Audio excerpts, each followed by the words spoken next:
김지선 기자 연결해서 듣겠습니다. 김 기자 나오십시오. 네, 통일부에 나와 있습니다. 네, 북한이 어떻게 위협을 한 것입니까? 네, 북한의 전략군이 중장거리 탄도미사일 화성 12형으로 미국 괌 주변에 대한 포위 사격을 위한 작전 방안을 검토하고 있다. 이렇게 위협을 했습니다. 전략군은 전략미사일 운용에 특화된 북한군 부대입니다. 전략군은 오늘 대변인 성명을 내고 이같이 밝혔는데요. 최근 괌 앤더슨 공군기지에서 출격한 장거리 폭격기들이 한반도에서 실전 연습을 하고 있다며 괌을 작전 대상으로 꼽은 이유를 밝혔습니다. 그러면서 괌 포위 사격 방안은 김정은의 결단만 있으면 임의의 시각에 동시다발적으로 실행이 가능하다고 위협했습니다. 전략군은 북한의 전략 무기는 흥정물이 아니라 실질적인 군사적 수단이라고 못 박았습니다. 네.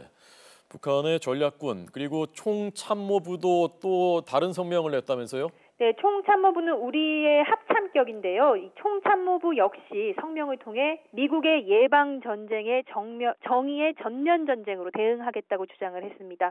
허버트 맥메스터 백악관 국가안보보좌관이 지난 5일 한 언론과의 인터뷰에서 밝힌 예방전쟁 발언을 문제 삼은 겁니다. 예방전쟁은 상대국의 침략 기도를 저지하기 위해 먼저 공격하는 전쟁을 일컫습니다. 북한 총참모부 대변인은 미국의 선제 타격 기도가 드러나는 즉시 서울을 포함해 수도권과 중부 지역을 방어하는 육군 13 야전군 지역의 모든 대상을 불바다로 만들겠다고 위협했습니다. 이와 함께 한국과 미 태평양 작전지구 발진 기지들을 동시에 제압하는 전면적인 타격을 가할 것이라고 위험 수위를 높였습니다. 네. 참 원색적이고 전례 없는 언사들. 또 어제는 서울을 불바다로 만들겠다라는 그 표현도 했었는데 그건 전에도 했던 표현이지만요. 어떻게 분석할 수가 있는 겁니까?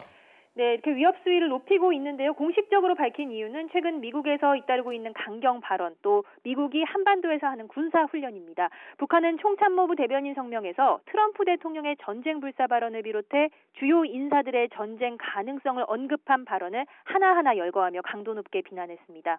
특히 맥마스터 국가안보보좌관의 예방전쟁 발언을 집중적으로 거론하면서 예방전쟁이란 선택권은 미국에만 있는 것이 아니라고 위협했습니다.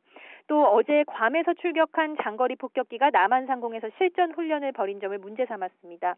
이와 관련해 군 관계자는 미국이 어제 B-1B 편대를 한반도 상공에 출동시켰다며 정례적인 훈련 차원이기 때문에 공개하지는 않은 것으로 안다고 설명했습니다.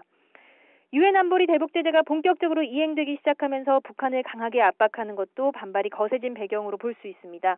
북한은 아세안 지역 안보 포럼에서 중국, 러시아와 양자회담에 나섰지만 중국과 러시아도 유엔의 추가 대북제재에 찬성하면서 북한의 입지는 계속해서 축소되는 양상입니다.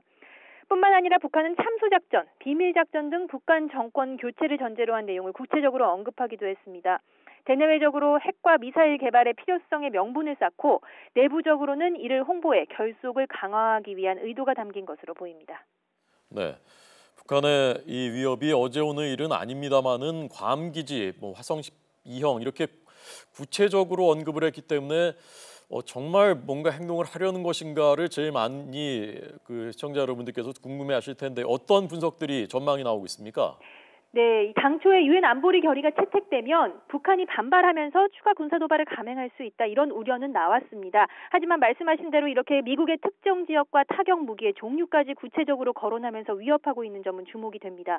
북한이 발표한 두 개의 성명을 보면 미국이 계속해서 경거망동한다면 또 지금과 같은 군사 훈련을 한다면이라는 전제가 깔려 있습니다.